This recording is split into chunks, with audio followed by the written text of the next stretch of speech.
Valoy is saying she got the sense that Mr. Shaskalson wanted to say something about... Chair, if things are going to be said publicly, I need to place on record that I behaved rudely to the legal team of Mr. Carrim before that altercation, and I apologize for that.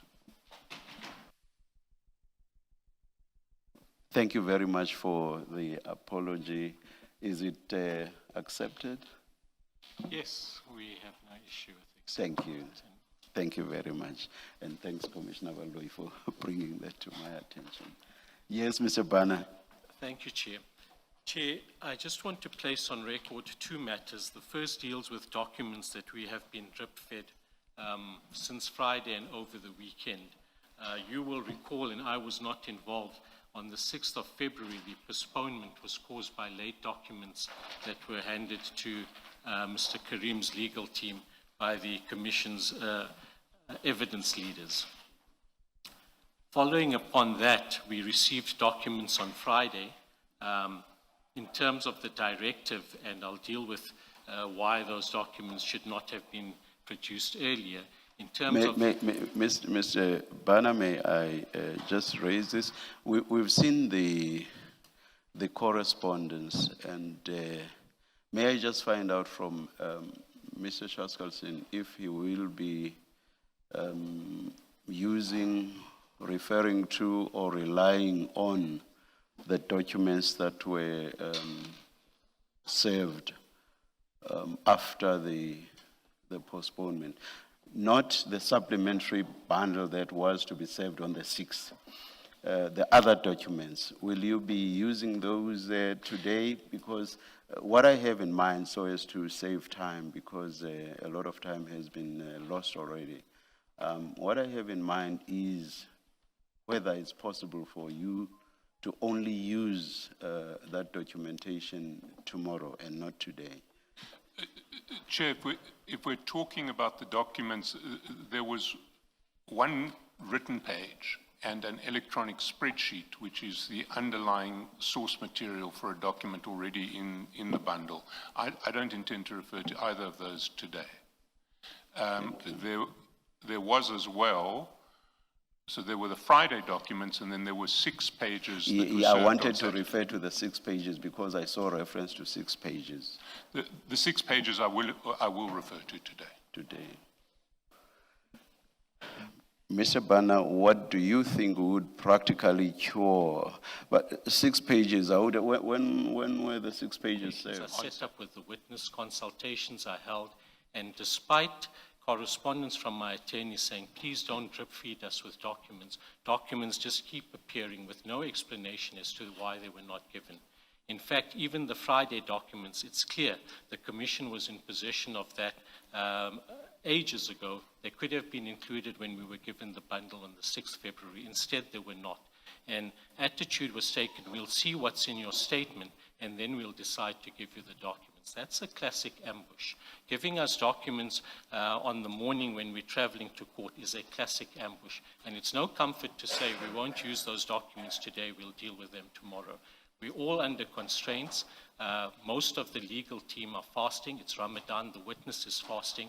We have a full day here. There's no time for after-hours consultation. And we've then got to deal on the hoof, so to speak, with documents that could have been provided. The Commission knew it was going to be using this. When I say the Commission, I obviously refer to the evidence leaders. And it's not acceptable where this rule of fairness is just ignored, and we're given documents. A letter was literally written at noon on Sunday saying we're being drip-fed documents. Please tell us there won't be any further documents in unequivocal terms. And despite being told there won't be further documents, we get those documents today. So it's a question of fairness, it's a question of why these documents are not produced, and it's a question of in our view, the evidence leaders trying to ambush Mr. Carrim by producing documents at a very late stage, which he hasn't had a full and proper opportunity to consult on. There's no reason we should be put through this in the holy month to have to expect to consult with a witness after hours when people are taken up by the breaking of the fast, by prayers and other such matters. The second issue is more concerning, though, Having looked at some of the documents given on Friday, it appears, and we'll wait to hear the questions, it appears that there's an attempt to introduce matter that is entirely irrelevant to the terms and the mandate of the Commission. So, for example, there are documents produced in an SIU investigation which don't concern Mr. Carrim in any way.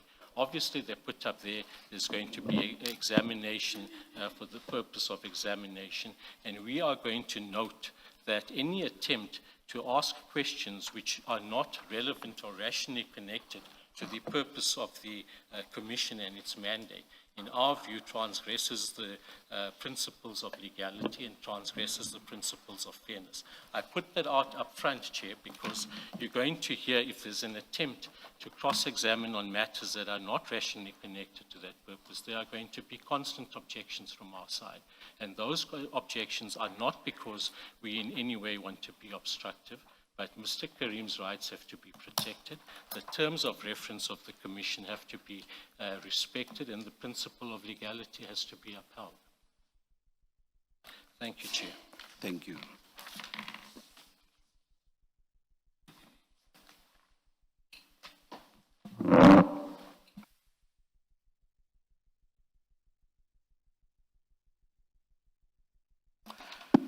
Mr. Shaskalson? Chair, it is regrettable that some of these documents were furnished late, but it's important to put it in context. There was a ruling by this Commission that a statement had to be furnished last week, Friday. Mr. Carrim and his legal team unilaterally took it upon themselves to defy that ruling.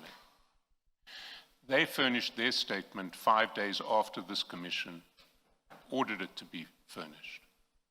If they had complied with the ruling, they would have received our statements, our additional documents having regard to what is said in their statement 5 days earlier. If they are complaining now that Friday was too late for them, well, then they should have thought about that before they decided to defy a ruling of this Commission and file their own statement 5 days late. They would have had an extra 5 days with the documents that they now complain were filed late, had they not unilaterally defied what the do you say ruling to of the this Commission. submission? What do you say to the submission that these are documents that the Commission had all along and which it could have provided to Mr. Carrim much earlier anyway, instead of waiting until his statement had been filed? Some of the documents, there are ongoing investigations by this Commission. We don't have documents. Every day we discover new documents. We can't, if every time we come across a potentially relevant document, we hand it over and add it to the bundle, it would be an unmanageable situation. We also don't know what is going to be relevant and what is not going to be relevant until we have done the whole exercise. We were probably in a position to hand over all of these documents by Wednesday, but we still hadn't received a statement.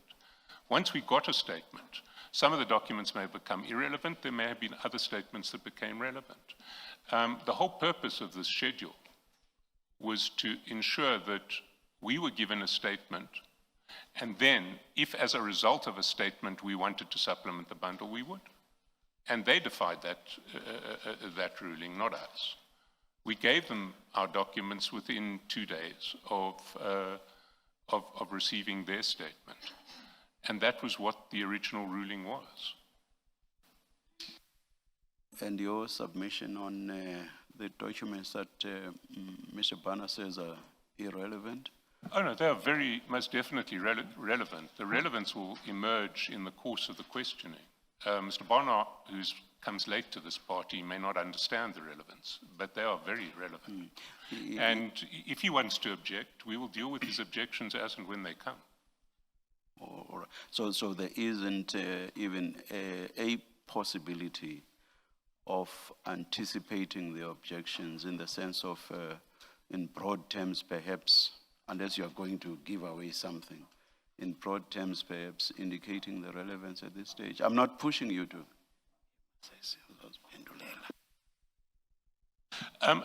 Chair, I would rather deal with an objection as and when it comes, because And when I deal with the objections, I'm not going to identify my entire line of questioning, because that would defeat the entire line of questioning. But I will deal with any objection that comes. I don't think we're going to save time by attempting to preempt the objection now, because we will then get objections at a later stage when specific questions are asked, which the connection to whatever argument is put forward here may not be immediately apparent to Mr. Barner, who has joined this party late. And lastly, on the point about a consultation not having taken place with regard to some of the documents?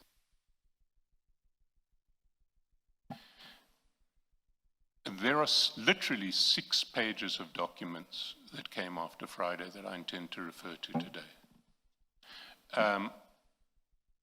Mr. Carrim and his team have had more than enough time to consider how to respond to those 6 pages. And and let me flag something in this regard. Those 6 pages concern issues relating to Mr. Morgan Mamela. Mr. Carrim and his legal team know that issues relating to Morgan Mamela are directly are going to be traversed in this matter. They were listed both in the notice in terms of Regulation 10.6, requesting the statement, and in the summons. For reasons which I don't know, and which hopefully Mr. Carrim will explain, despite being instructed to issue a statement concerning the nature and extent of his relationship with Mr. Morgan Mamela, he declined to do so. He says nothing about Mr. Morgan Mamela. He clearly doesn't want to speak about Mr. Morgan Mamela. Those 6 pages raise important issues relating to Mr. Morgan Mamela. He's chosen not to engage with them.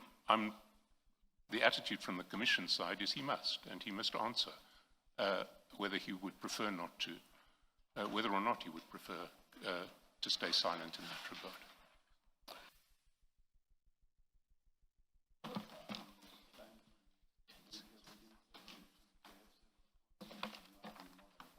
Yes. Chair, firstly... Oh, sorry. Let me repeat that my mic was off. I was saying I'm inclined to make a ruling subject to submissions you may wish to make in response, which would not be more than 5 minutes. Yes. Chair, firstly, you've given several bits of incorrect information, which the evidence leader knows is incorrect. Firstly, Mr. Carrim did not defy the Commission in not producing the statement. The Commission is well aware of the circumstances. There was we are past that, Mr. Barner, yes. please. Yes, we are past that. No, but I need to yes. I need to deal with my learned friend can't go publicly with statements that are incorrect, and I don't have the opportunity to deal with that. So there was the in-camera hearing, and there was correspondence exchange that the statement was equally confidential, and because of that was not produced. We are aware of that, and yes. the attitude we took as a commission was that despite whatever correspondence may have taken place, nobody ever said to Mr. Carrim he should not file yes. his statement. Please move on. Absolutely. Please move on. And you made a second directive that statement had to be filed, I think, by Wednesday, and as soon as you did that, the statement. And as soon as you did that, the statement was filed. So there was no defiance of the Commission, and that is incorrect. The further incorrect statement that Mr. Mamela is referred to in the 10.6 notice, if you look at the 10.6 notice, you will see, and I think this is the notice given on 5 December 2025. There have been several notices. This is the last notice that we have on record. 5 December 2025, there is no mention of Mr. Mamela there.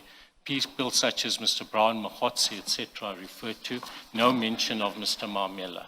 There is a reference to Mr. Mamela in the summons, but the summons requires that to be dealt with here and not in the statement. The 10.6 notice pertains to what should be in the statement, and there was nothing relating to Mr. Mamela. But all of that is also, by the way, the Commission knew and had these documents and knew it was going to rely on it. It It shouldn't play a cat and mouse game to say, we'll wait and see what you say, and then we'll produce what we have. This is not an adversarial proceeding. It's not an attempt to try and ambush and catch witnesses out. We all know the purpose is fact-finding, and in the spirit of acting in a manner which is transparent and fair, those documents could all have been put up and should have been put up.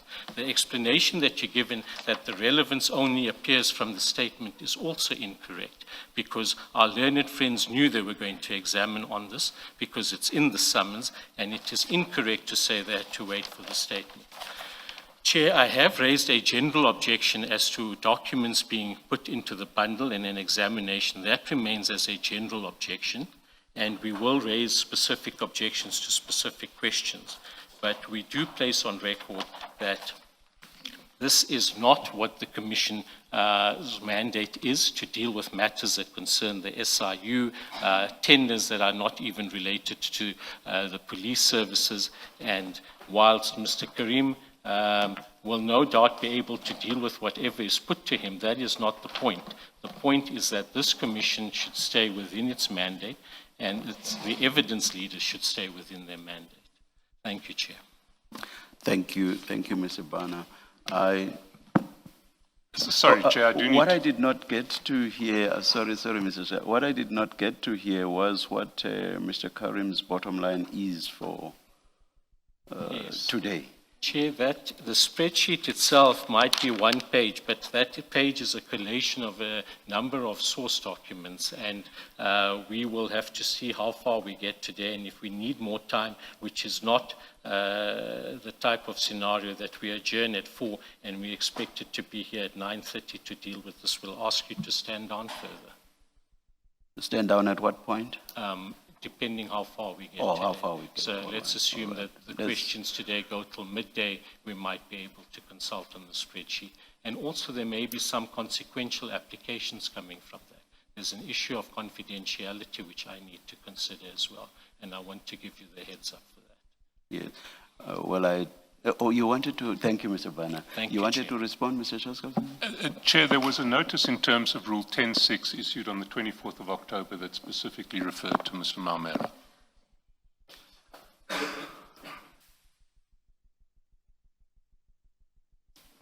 Let me direct that we should commence. Anything else we will deal with as and when it arises. May we commence?